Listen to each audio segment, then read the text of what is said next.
One of the things you'll notice about Cannock Chase is that a lot of the graves have no real known stories. And this is an example, because there's a memorial here that was brought by the Ukrainian exile community after the war, because the country had been occupied by the Soviet Union. And the Ukrainians had an interesting distinction in the war, because they were an independent country after World War I and were invaded by the Soviet Union.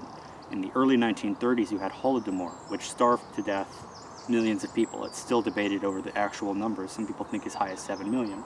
And so when the Nazis came in and said, we think that you're a part of the lost Aryan race, would you like to join the SS? A lot of them did. However, from what I've read online, some of it from the Immortal Regiment, is that some of these may have been regular Soviet citizens. Some of these may have been people that were just in the work camps of the Nazis, who were later brought over to England after they were captured as prisoners of war. They could have just been regular people. So, interesting memorial from the Ukrainian community in 1986, when they were still occupied by the Soviet authorities.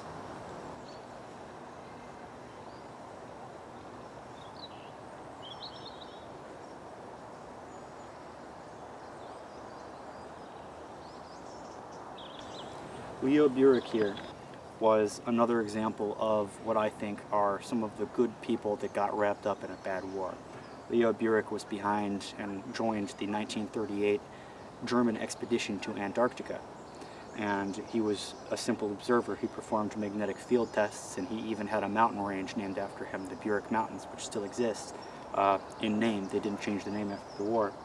During the war, he was drafted. He was forced to join the Luftwaffe and became a weather observer. And he was shot down over the Shetland Islands.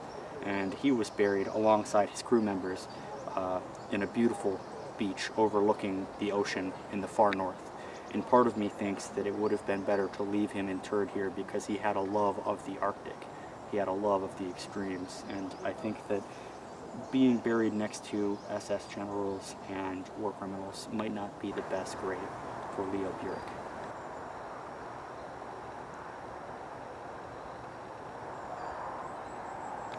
Next to me now is the grave of Hans Hahn, and I view the Luftwaffe and I view the Wehrmacht with some distinction to other men who served in World War II. And Hans Hahn, I believe, is another example of a noble man and a good person and a crack soldier who got wrapped up in the wrong cause. Hans Hahn was the first nighttime pilot to be awarded with the Knight's Cross of the Iron Cross for attaining 11 aerial victories in the Battle of Britain during the night. He narrowly missed the captain, or the officer who was later involved in the Dam Buster raids, which was a very famous example of British military ingenuity.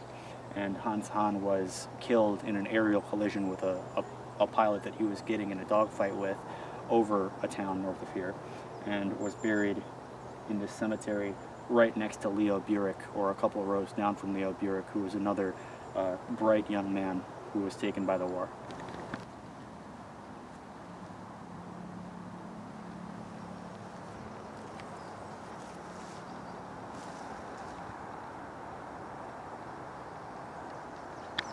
One of the main reasons I came here was I wanted to tell the story of Wolfgang Roster.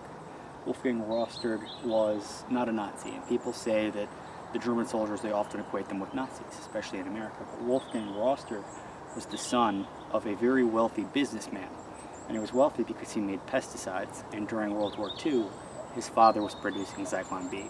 So Wolfgang Roster, because he was wealthy, took many vacations to France and to England when he was a boy. So during the war, they sent him to France because it was an easier assignment. But when the British came through, he immediately surrendered to them, and he offered himself at the camps to sort of de-radicalize these radical SS members. And he was passing out camp newspapers, and there was one incident where he said, "I'm not a Nazi like you." And he said this to a group of SS officers, and he made a very bad name for himself in the camp, so they transferred him over to another camp, I believe in Scotland. But unfortunately, they transferred a couple of SS men with him.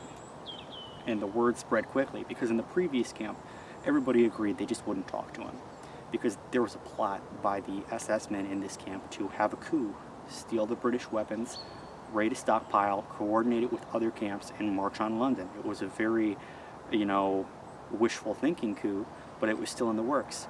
I don't believe, there's some talk that Roster may have been an informant, but I believe he was so open about his hatred for Nazism that he would have made a terrible informant. But that's what the SS in Scotland believed, and the SS in Scotland, in the Scottish POW camps, decided to put him through a military tribunal, which consisted of tying him up and beating him brutally. And he, essentially, they got some information from him, they made him confess, and they strung him up to the outhouse. And Wolfgang Roster was radically anti-Nazi. He was the first to surrender himself, he was the first to try to help the British, and I think that being buried next to the SS general who was supposed to take over Britain during a hypothetical invasion is, I don't think, suitable for Wolfgang Roster. I really do wish that Wolfgang Roster was either brought back home or given a decent memorial for his actions, and I think Wolfgang Roster is deserving of his own movie or a book or some greater memorialization than an unmarked or nondescript gravestone in a cemetery. But on the other hand, he is surrounded by many other people who just got wrapped up in the war. Good people who were very smart, bright young men, got wrapped up in all of the wrong things because the winds of change were not blowing the right direction in 1930s and 40s Europe. And thank goodness we'll never see another time like that again.